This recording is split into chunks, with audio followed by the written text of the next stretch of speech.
চাল করা হলো, প্যারা খাড়া হলো, কাঠের ওপর প্যারা, প্যারাকের ওপর আসিয়াকে শুনিয়ে দেওয়া হলো, উলঙ্গা করে দেওয়া হলো, শরীরে প্যারা একটা একটা করে ঢুকে যায়।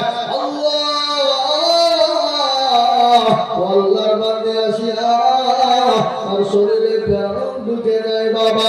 আর ওই কাফের বেঈমান জল্লাদের দলেরা আসিয়াকে বেদম পিটুনি পিটায়। আমার আল্লাহ ডাক দিয়ে বলেন, ফেরেশতা মণ্ডলী গো, ও ফেরেশতা, আমি আল্লাহ বলি আমার আসিয়ার জন্য জান্নাতের একটা দরজা খুলে দাও। সে মৃত্যুবরণের আগে সে সচক্ষে জেনে জান্নাতের একটা দরজা দেখতে পায়।